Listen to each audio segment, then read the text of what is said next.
This week, with the future of the criminal case against former FBI Director James Comey in question, we take a closer look at the evidence, including the discovery of burn bags at FBI headquarters containing sensitive records about the Trump investigations. I reached out to my network of contacts and spoke with 6 former FBI agents. Between them, they have more than 9 decades of law enforcement experience. We're digging into these records and the FBI probe codenamed Arctic Frost and more. So let's get straight to the point. Did the FBI do these investigations by the book? No. No question. No question. These FBI records about the burn bags came to light during the criminal prosecution of former FBI Director James Comey. These burn bags contained records from Mar-a-Lago, January 6th, and the FBI Russia probe. Someone has access to those different cases, a very limited source. So limited source or a very senior person. Right. Is the fact that there was an investigator level briefing for journalists at the New York Times? That is highly, if it's not illegal, I don't know what it is. What would happen to you as an FBI agent if you used a special government employee to pass on information to the press? I would be fired and brought up on criminal charges. Absolutely. I've seen people brought up on criminal charges for way less than that. The original referral from the CIA about intelligence related to the 2016 election was found in a storage closet adjacent to the FBI Director's office. Interesting. Interesting? Yeah.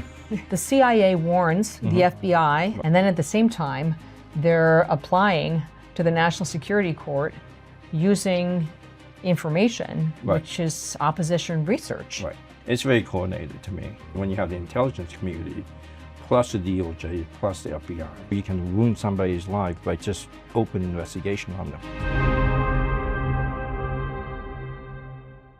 Did the FBI do these investigations by the book? Yes or no? No.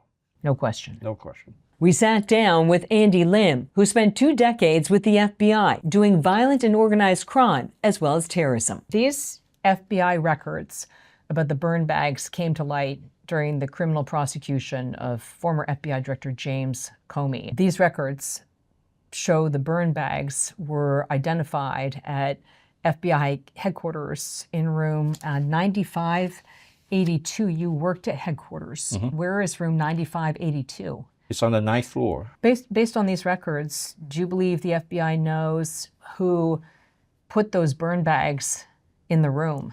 They could, because if you have access control and you keep the log, you can tell who's been to that room, right? So you can look at the period you think the burn bag might be put in there. So a small group of... That's right. Yeah, kind of a small group of people, probably. Group of people. Yeah. Did the FBI do these investigations by the book, yes or no? No.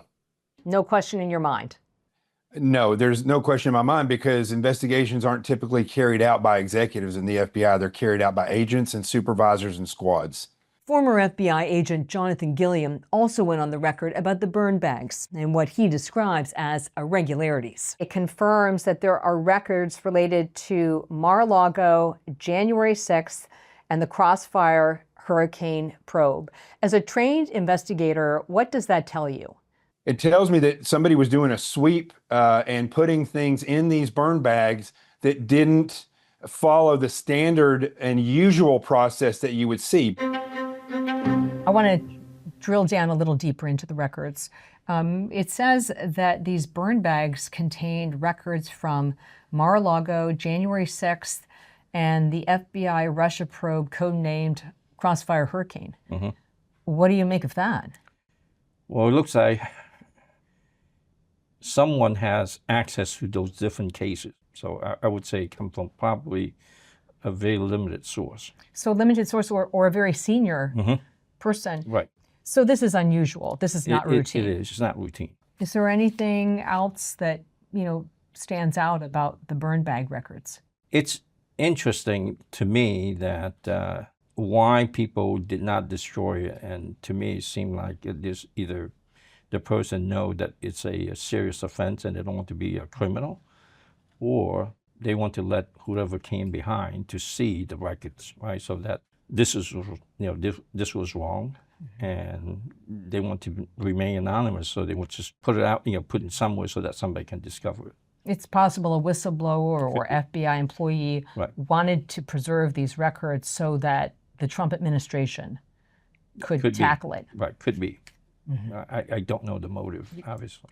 The records also say that the original referral from the CIA about intelligence related to the 2016 election was found in a storage closet adjacent to the FBI Director's office. Interesting. Interesting? Yeah. How many people would have access to that storage closet? Well, as you know, the director is on the 7th floor, and the 7th floor is basically all the senior leadership there. Why would a record as sensitive as a CIA referral be in a storage closet? It could possibly that the person put it there know that destroying records, official record, is a crime. You're saying whoever put the record there may have been worried about the criminal consequences of destroying government records versus, oops, I lost it. Right. Yeah. Or misplace it somewhere. Or misplaced it. I went back and tried to connect the dots, and I found a CIA referral that was declassified, as I recall, by John Radcliffe, who's now the CIA director, Right. but at the time was the director of national intelligence. It was DNI. And then what it says here is it's talking about intelligence that's been picked up about a Hillary Clinton campaign plan relating to President Trump and portraying him as a sort of puppet of Russia. Right. Is a CIA referral the kind of document that would be on very close hold? I would say so, because this is probably very, very sensitive, and I wouldn't be surprised that it's limited distribution. Limited distribution. This record says it was missing for several years. You're smiling when I say this. Why are you smiling? Well, because, you know, the Bureau, we don't misplace record very often. Gilliam believes a very limited number of FBI personnel, such as then-Director James Comey, had access to the CIA referral. Well, it seems like national security information. And if that's the case, it had to do with Russian hackers. That is not information that you would just want to be out. It would also be a secret compartmentalized information, most likely, that only certain people would be allowed to have or handle that information. And that narrows it down even further as to who could have had possession of that. To be clear, you've never seen anything like this in the 20 years you worked at the FBI? No, like I say, if I need to dispose of the document, I would just shred it personally. I wouldn't even have somebody do it for me. Yeah, it's very odd. Right. There's another set of records here. This is an FBI leak investigation called Arctic Haze. It's a leak investigation into a New York Times story. The New York Times story profiled Director Comey's handling of the Clinton email investigation and the controversial decisions that he made. Is the fact that there was an investigator level briefing for journalists at the New York Times about the Clinton case? Yeah, that is highly, if it's not illegal, I don't know what it is. It's not by the book. It's not by the book. The Arctic Haze records also confirm Comey's Columbia Law School professor was a so-called special government employee at the Bureau. To be clear, you've never known a senior leader within the FBI to use a special government employee to pass along information to the media, as James Comey apparently did with his Columbia Law professor.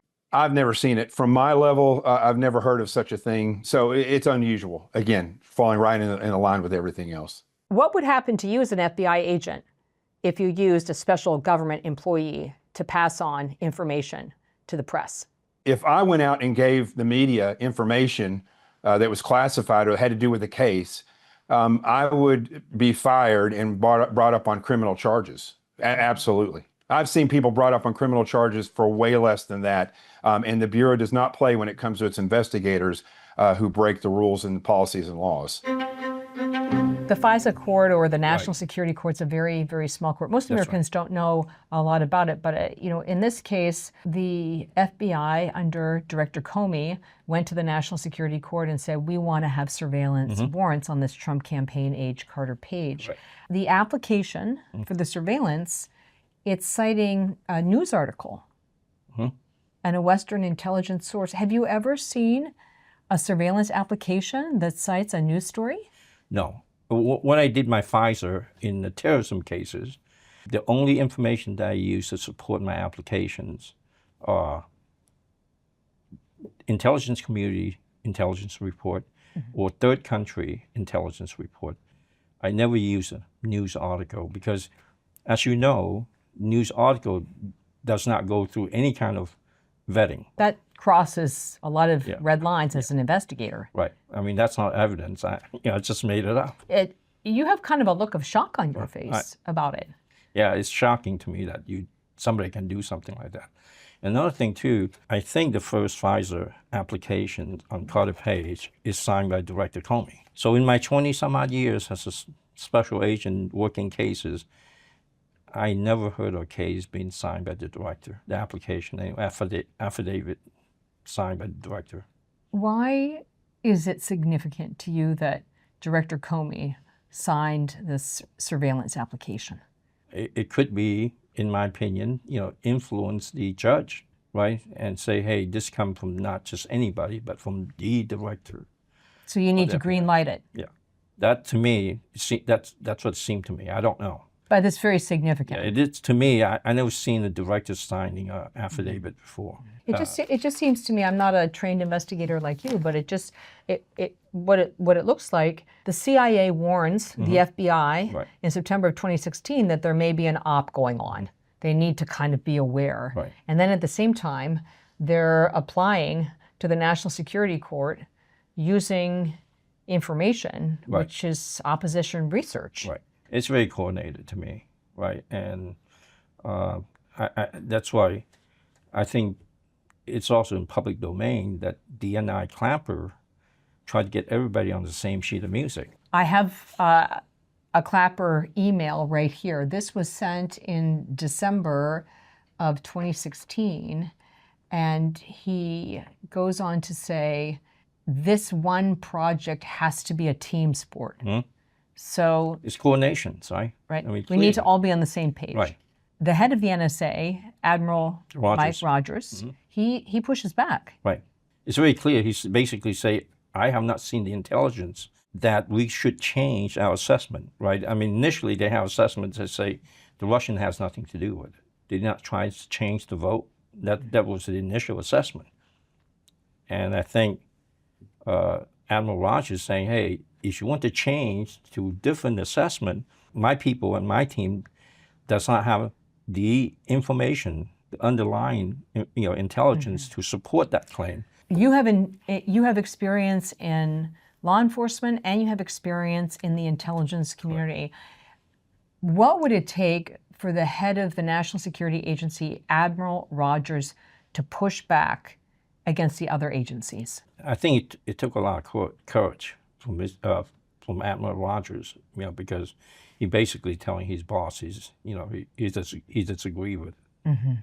There's another email that I wanted to get your assessment of. In January of 2017, it was sent by then National Security Advisor Susan Rice to herself. It documents a White House meeting with President Obama and others about Russia and President Trump. And she says, President Obama emphasized that things must be done by the book. And then she says, Director Comey affirmed that he's proceeding by the book. What do you make of this email? I don't know about you or anybody else, but I'm not in the habit of sending an email to myself. As a trained investigator, is this evidence of consciousness of guilt behavior? That things were not being done by the book? Right, because then you can point to the email and say, we all talk about doing things by the book. And I even have an email to prove it to you. It makes no sense to me that someone would do something like that. I mean, it's very unusual. It's a lot of unusual stuff. Yeah, that's kind of the theme. Right. Everything seems irregular. Is that a fair assessment? I would say so. I would say so. I also have here Some of the Arctic frost records, as you know, whistleblowers have come forward with records from an FBI case codenamed Arctic Frost. It laid the foundation for Special Counsel Jack Smith's electors case against President Trump. Based on the records, nearly 200 subpoenas were issued. They got something called toll records. For a layperson, what are toll records? Toll records are basically metadata that your phone, the phone company has, right? It can tell, the phone company can tell when you use that phone, who do you call, how long the call lasts. Even where location. Yes. Even location. Yeah, where the call was placed. You even have metadata from the receiver of the call as well, right? You know where that person is too. There's a conventional narrative, a mainstream narrative, that toll records are not very intrusive or revealing.